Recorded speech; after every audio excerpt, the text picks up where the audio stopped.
नमस्कार, आम्ही कृषी महाविद्यालय सोनईच्या कृषी कन्या. महिलांचे सक्षमीकरण कसं करायचं त्याबद्दल आज आम्ही तुम्हाला माहिती सांगणार आहे. पहिल्यांदा मूल्यवर्धित उत्पादनं म्हणजे काय ते तुम्हाला सांगते. म्हणजे कच्चे शेतमाल असतं ना आपलं, त्याच्यावरती प्रक्रिया करायची जेणेकरून त्याला नवीन स्वरूप येईल, त्याचं किंमत, टिकाऊपणा, विक्री योग्यता वाढेल. या प्रक्रियेमुळे शेतकऱ्याला नफा होतो. म्हणजे जे आपला कच्चा माल आहे त्याच्यावरती प्रोसेसिंग करायची आणि तो आपल्याला विकण्यायोग्य बनवायचा, म्हणजे मूल्यवर्धित पदार्थ. त्यासाठी कुठल्या प्रकारचे मूल्यवर्धित पदार्थ म्हणजे फळे आणि भाज्यांचे मूल्य होतं. फळे आणि भाज्या आहेत त्याच्यापासून पण आपण पदार्थ तयार करू शकतो, जे की जास्त काही टिकाऊ असतील आणि विक्री करण्यायोग्य असतील. जसं टोमॅटोपासून टोमॅटोची केचप असेल, चटणी असेल, सॉस असेल, किंवा आंब्यापासून आंब्याचे जाम बनवू शकतो आपण. आंब्याचे पल्प, स्क्वॅश म्हणून पण असतं, जे आपल्याला बाहेर भेटतं, आपण बाहेर विकत आणू शकतो, ते आपण घरी पण बनवू शकतो. त्यानंतर लिंबूपासून लोणचं असेल, आल्यापासून आल्याचं पावडर, सिरप असेल. म्हणजे घर बसल्या तुम्हाला व्यवसाय चालू करण्यासाठी हे आपण करू शकतो.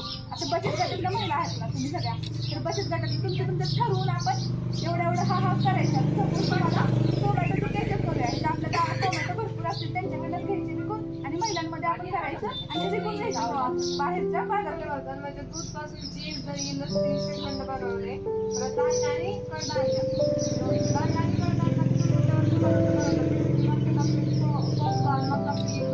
आटा, शेवई, बिस्किट, हरभऱ्यापासून तूप, बेसन आणि मध आणि फूल इतर सुद्धा आपण मूल्यवर्धित पदार्थ बनवतो. जसे की मधापासून सुगंधी मध, हर्बल मध आणि फुलापासून गंध आणि सुगंधी. मूल्यवर्धिततेचं आपण उत्पादन करणार म्हणजे एखाद्या गोष्टीपासून दुसरी गोष्ट तयार केली ना जास्त काळ टिकण्यासाठी. तर बघ, उत्पादनाची किंमत वाढ म्हणजे आपण दूध किती 10, 20, 30 रुपयाने विकतो, पण त्याच दुधाचं जर परत पनीर केलं, चीज केलं, काय केलं, पॅक केलं, तर त्याच्या डबल टिबल किती पण किंमत काढू शकतो ना. आपल्या मनावर आहे आपलं प्रोडक्ट कसं विकायचं. नफा आता 30 रुपयाचं दूध जर तुमचं परत जर पॅकेटमध्ये जाईल 400 रुपयाला जात असेल तर किती नफा आहे. जास्त खूप नाही आणि टिकवण्यासाठी म्हणजे ती 6-7 महिने टिकतं. कुठली पण गोष्ट एकदा पॅक केली 6-7 महिने टिकते. आणि वाहतुकीला किती खर्च जाणार आहे तुमचं. काही एक थोडी पॅकेज झालं, एकदाच लई मोठं भरायचं आणि जायचं, त्याचाच पैसा द्यायचा ना, डबल नाही द्यायचं. त्याच्यामुळे ते पण आपल्याला जास्त परवडतं. बाजारपेठ वाढते, ग्राहकांना विविधता मिळते, रोजगाराच्या संधी वाढतात, स्थिर बाजारभाव मिळतो, शेतकऱ्यांना बाजारातील चढउतारांपासून संरक्षण मिळते, कारण स्वतः प्रक्रिया करून निरंतर वैशिष्ट्य कच्च्या मालावर प्रक्रिया केली जाते. म्हणजे शेती, दूध, फलोत्पादन, मांस, माशी यासारखे उत्पादनावर प्रक्रिया करून त्यांचे स्वरूप बदलले जाते. उत्पादनाचे मूल्य वाढवले जाते. प्रक्रिया केल्यामुळे त्या उत्पादनाची गुणवत्ता, टिकाऊ आणि किंमत वाढते.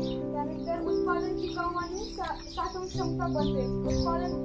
मूळ उत्पादनावर काही दिवस टिकते पण बाजारपेठ कसं विकायचं. आता आपल्याला हे बनवलेले जे पदार्थ आहेत ना त्याच्यासाठी विविध प्रकारचे बाजारपेठ उपलब्ध आहेत. जसं की आता सध्या ऑनलाईनचे जमाने, तुम्ही तुमच्या प्रोडक्टची मार्केटिंग करू शकता ऑनलाईनला, किंवा आपल्या छोटी दुकाने असतील, किराणा मालवाले असतील, होलसेलर असतील, त्यांना आपला माल पटवून द्यायचा की आपला माल कसा चांगला आहे, कशा प्रकारे त्याच्यात काय काय इन्ग्रेडियंट आहेत, कसं चांगलं आहे आणि चविष्ट आहे ते तुम्ही दाखवून आपल्या जवळच्या बाजारपेठेत तुम्ही विकू शकता. आणि ऑनलाईन तर ह्याची खरेदी जास्त आहे. मार्केटिंग केलं की तुमच्या प्रोडक्टला भाव पण भेटतो आणि आपले ग्राहक पण वाढतात. लघु उद्योगासाठी शासकीय योजना कोणत्या. त्याच्यासाठी आपल्याला कमीत कमी 4 योजना भेटतात. पहिलं प्रधानमंत्री रोजगार योजना, दुसरी मुद्रा लोन योजना, परत तिसरी महात्मा गांधी राष्ट्रीय ग्रामीण योजना आणि चौथी महाराष्ट्र शासनाची जिल्हा उद्योग केंद्र योजना. हे सगळं तुम्हाला बचत गट. तुम्ही दिलेला डेमो आम्हाला खूप छान वाटला आणि याच्यातून आम्हाला खूप माहिती मिळाली.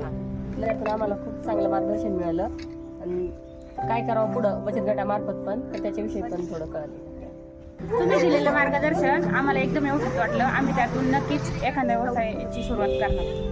जे डेमो सांगितलं आम्हाला त्यातून सगळ्या महिलांना खूप मार्गदर्शन चांगलं मिळालं. त्याच पद्धतीने आम्ही सगळ्या महिला करू आणि आम्हाला मार्केटिंग मिळेल अशी आम्ही सगळी इच्छा व्यक्त करतो तुमच्यापासून.